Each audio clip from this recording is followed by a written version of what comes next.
తాకట్లో ఉన్న మీ బంగారాన్ని విడిపించి ఆ రోజు ఆన్లైన్ రేటుకి కొంటాం. Sharma gold company. నమస్తే అమ్మా. నమస్తే. అమ్మ, శివరాత్రి రోజున మనం నమ్మకం చమ్మకం చేస్తాము.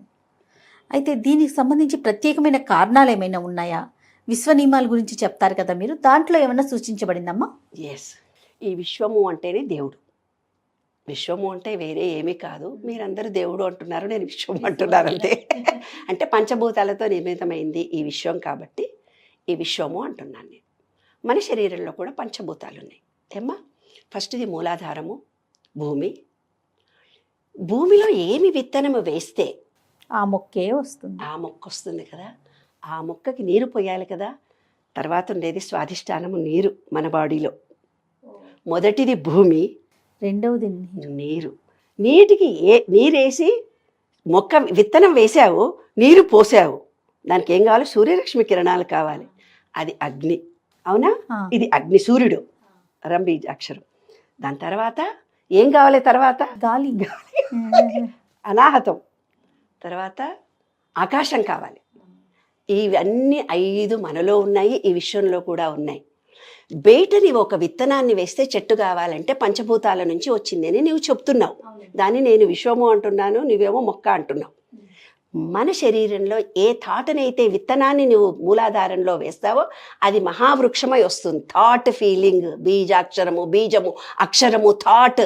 నీవు చేసే ఏ ఆలోచన అక్కడ వేస్తావో అదే నీ లైఫ్.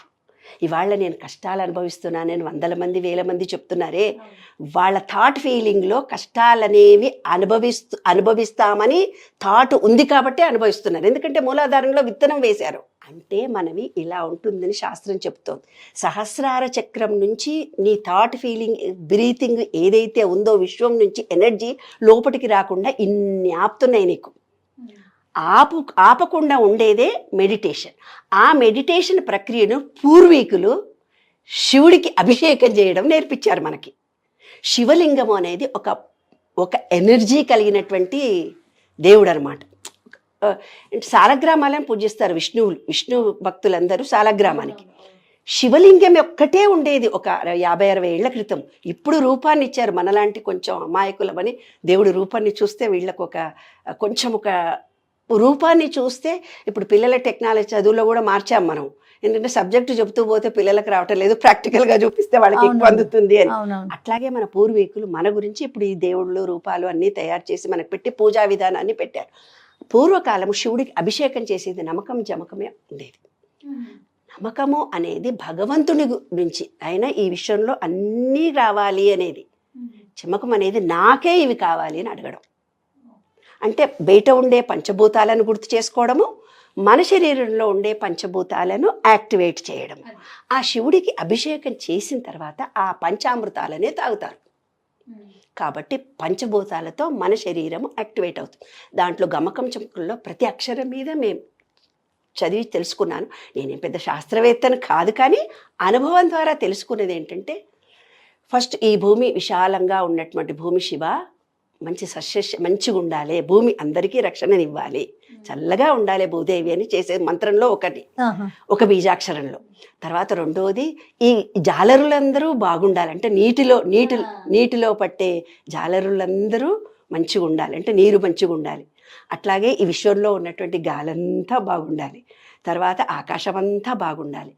తర్వాత కార్పెంటర్ అందరూ బాగుండాలి. పంచలోహాలు ఉన్నాయి కదా, అవన్నీ ఏవే ఉన్నాయో అందరూ కార్పెంటరు, బంగారం చేసేవాళ్ళు, వ్యవసాయం చేసేవాళ్ళు, ఈ విశ్వంలో ప్రతిదీ అందరూ బాగుండాలనేది మంత్రం. అంతేం లేదు అక్కడ.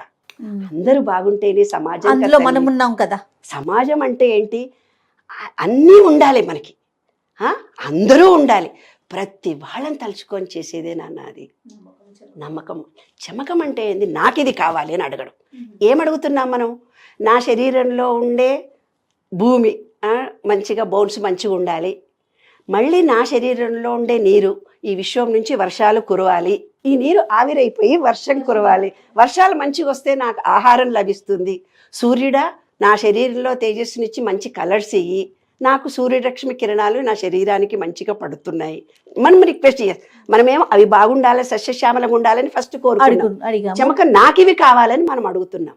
మళ్ళీ వర్షాలు కావాలి, పంట కావాలి, అందరితో అన్యోన్యత అనుబంధాలు కావాలి, అందరం బాగుండాలి, అందరికీ పెళ్ళిళ్ళు కావాలి, పిల్లలు పుట్టాలి, వంశాభివృద్ధి జరగాలి, అన్నీ బాగుంటాయి. నాయన నీవే సర్వస్వంగా భావించుకున్నానని పూజ చేయడంలో అంతరార్థం నాన్న ఇదంతా. కానీ ప్రతి మంత్రంలో కూడా మనకేం కావాలో అడిగేవే అవి సంస్కృతంలో ఉన్నాయి అంతే. అంతే.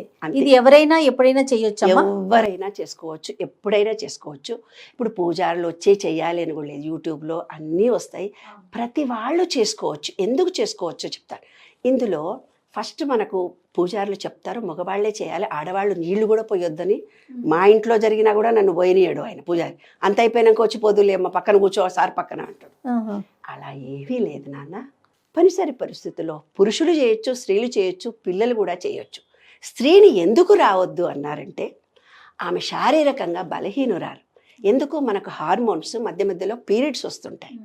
మనము శారీరకంగా మగవాళ్ళంత స్టామినాతో ఉండడం, మన vibrations levels up and down ఉంటాయి. పురుషుడికి ఒకే రకమైన ఎనర్జీ ఉంటుంది కాబట్టి పురుషుడిని చేయమన్నారు. మన ఎనర్జీ లెవెల్స్ వీక్గా ఉంటాయి. అంటే పీరియడ్ వచ్చే ముందో పీరియడ్ అయిపోయిన తర్వాతనో మనం ఆయన పక్కన గురించి పూజ చేస్తాం కదా నాన్న. పూజ చేస్తున్నప్పుడు ఎనర్జీ లెవెల్స్ తక్కువ ఉన్న ఆమె పక్కన కూర్చొని పూజ చేస్తున్నప్పుడు ఎనర్జీ లెవెల్ తక్కువ అవుతుంది. అది సీక్రెట్, అంతేగాని భార్య చేయకూడదు అని ఏం లేదు నాన్న. మనం శారీరకంగా మానసికంగా అలాంటి ఇబ్బందులు మనకేమీ లేనప్పుడు భార్యాభర్తలు ఇద్దరు ఆడవాళ్ళు కూడా కూర్చొని చేయొచ్చు.